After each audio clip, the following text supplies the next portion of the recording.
আসসালামু আলাইকুম প্রিয় ভাই বোনেরা, আশা করি সকলেই ভালো আছে।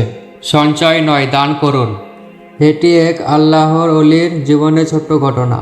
দান করার ফজিলত ও মহত্ব বুঝতে এই গল্পে আল্লাহর অলির ঘটনা গল্প আকারে তুলে ধরা হয়েছে। তাহলে আসুন সঞ্চয় নয়, দান করার গল্পটি শুনি। মেয়েদের একটি স্বভাব হলো তারা দান করতে চায় না, শুধু 2 পয়সা 4 পয়সা করে সঞ্চয় করতে চায়। অথচ আল্লাহ পাক পবিত্র কোরআনে নানা জায়গায় দান করার কথা উল্লেখ করেছেন, নির্দেশ দিয়েছেন, উৎসাহিত করেছেন। এই নির্দেশ ও উৎসাহতা যেমন পুরুষদের দিয়েছেন, তেমনি দিয়েছেন নারীদেরও। তাই পরিপূর্ণ অর্থে মুমিন হতে হলে নারী পুরুষ সবাইকে আল্লাহ পথে দান করতে হবে। আপন চরিত্রের ঠাঁই দিতে হবে দানশীলতার গুণকে। দান তো আমরা আল্লাহর জন্যই করব এবং এর প্রতিদান নেব তার কাছ থেকেই, দুনিয়াতে নয় আখিরাতে। তবে আল্লাহ পাক বান্দাদের প্রতি অতিশয় মেহেরবান। দানের বদলা তো আখিরাতে দেবেই, দুনিয়াতেও আমাদেরকে এই বদলা দেওয়া থেকে বঞ্চিত করবে না। দুনিয়ার এই বদলা কখনো হয় প্রত্যক্ষভাবে, আবার কখনো হয় পরোক্ষভাবে। অর্থাৎ কোনো সময় পরিষ্কারভাবে আমরা বুঝি যে অমুক দানের বিনিময়ে পরওয়ারদিগার আমাদেরকে এই নিয়ামত দান করেছে। যেমন আপনি কোনো অবিবাহিতকে 2টি রুটি দান করেছেন, আর একটু পরে আল্লাহ পাক কোনো বান্দার মাধ্যমে অথবা অন্য কোনো উপায়ে আপনার কাছে আরো কয়েক গুণ বেশি রুটি কিংবা অন্য কোনো মজাদার খাবার পাঠিয়ে দিয়েছেন। আর পরোক্ষ বদলার উদাহরণ হলো আপনি কাউকে কিছু দান করেছেন আর আল্লাহ পাক আপনাকে এমনভাবে এর পুরস্কার দিয়েছেন যা আপনি বুঝতে পারেননি। যেমন আপনার কোনো বিপদ দূর করেন অথবা আপনার রুজি রোজগারে বরকত দিলেন ইত্যাদি। প্রিয় দর্শক, এবার চলুন দানের প্রত্যক্ষ পুরস্কার লাভের একটি ঘটনা শুনি, এবং আমি বিশ্বাস করি এই ঘটনা আপনাদের দানের হাতকে আরো শক্তিশালী করবে, মজবুত করবে, দান করার ব্যাপারে আপনাদেরকে উৎসাহিত করবে। তাই আমাদের ভিডিওটাকে মনোযোগ দিয়ে শুনুন।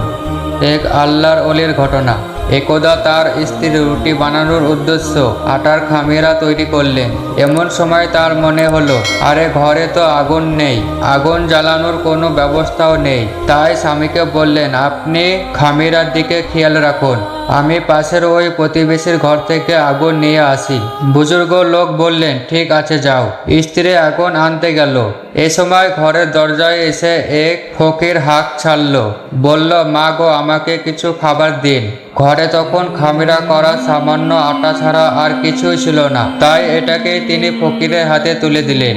সেই সাথে বিনয়ের সাথে বললেন, ভাই, দেওয়ার মতো ঘরে আর কোনো খাবার নেই, থাকলে এই কষ্টটুকু তোমাকে দিতাম না, তুমি এই খামিরা দিয়ে রুটি বানিয়ে খেয়ে নিও। ফকিরটি জি আচ্ছা বলে খামিরা নিয়ে চলে গেল।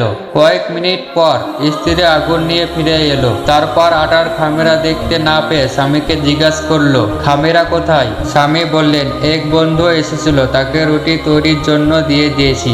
স্ত্রী কিছু সময় অপেক্ষা করলেন, কিন্তু কেউ আসছে না দেখে বললেন, মনে হয় আটার খামিরা আপনি কাউকে দান করিয়ে দিয়েছেন। বুজুর্গ লোক বললেন, হ্যাঁ।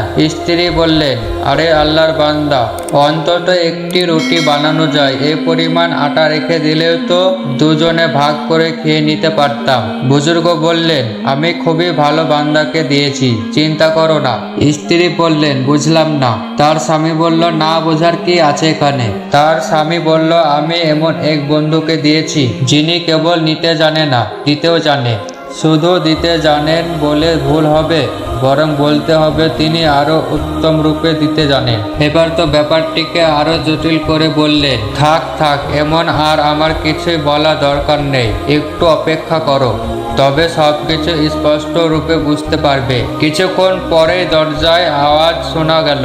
বুজুর্গ উঠে দরজা খুলে দিলেন। দেখলেন এক লোক দাঁড়িয়ে আছে। তার এক হাতে গোশত বোঝা একটি পয়ালা, আরেক হাতে রুটি বোঝা একটি পাত্র।